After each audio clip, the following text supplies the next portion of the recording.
சிவாய நம. வணக்கம் மக்களே, இரவு வணக்கம். சில பேர் வாழைத்தண்டை வச்சு பொரியலை தான் செய்வாங்க. நான் கூட்டாக செய்ய போகிறேன். அதோடைய செய்முறை சொல்ல போகிறேங்க.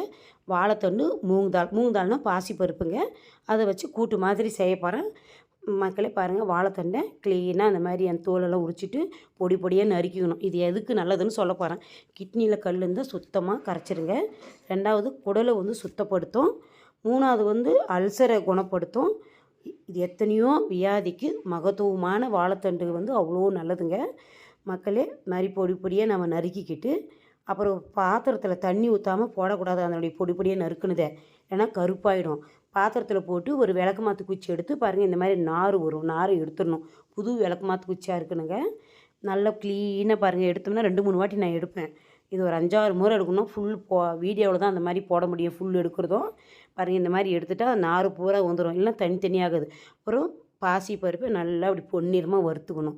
பொன்னிறமாக வறுத்துட்டு அப்புறம் எண்ணெய் ஊற்றி சோம்பு, கடுகு, ரவுண்டு சீரகம், ரவுண்டு உளுத்தம்பருப்பு, ரவுண்டு கடலைப்பருப்பு, கருவேப்பிலை, பொடி பொடியாக நறுக்கின வெங்காயம், அப்புறம் ஒரு டமோட்டா எல்லாம் போட்டு நல்லா வதக்கணும்.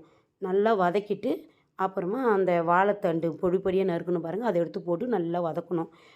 நல்லா வதக்கிச்சான்னு நம்ம பார்த்துட்டு ஒரு சம்பு மேலே தண்ணி ஊற்றி நல்லா மூடி வைக்கணும். ஏன்னா வாழைத்தண்டு முன்னாடியே வேகணும். உப்பு தேவையான அளவுக்கு உப்பு போட்டுக்கணும். அப்புறம் மூங்தால் பாசிப்பருப்பை போடணும்.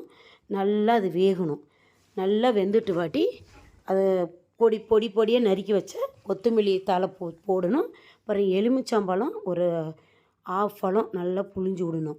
புழிஞ்சு விட்டால் மக்களே, மூங்தால் கூட்டு ரெடி. பாருங்கள், அவ்வளோ அற்புதமாக சப்பாத்திக்கு அவ்வளோ அருமையாக இருக்குங்க. சாப்பாட்டுக்கும் அருமையாக இருக்கும். மக்களே, இந்த வீடியோ பிடிச்சிருந்தா, இந்த பதிவு பிடிச்சிருந்தா சப்ஸ்கிரைப் பண்ணுங்கள், லைக் பண்ணுங்கள். அடுத்த வீடியோவில் பார்க்கலாம் மக்களே. பாய் பாய் மக்களே. திருச்சிற்றம்பலம்.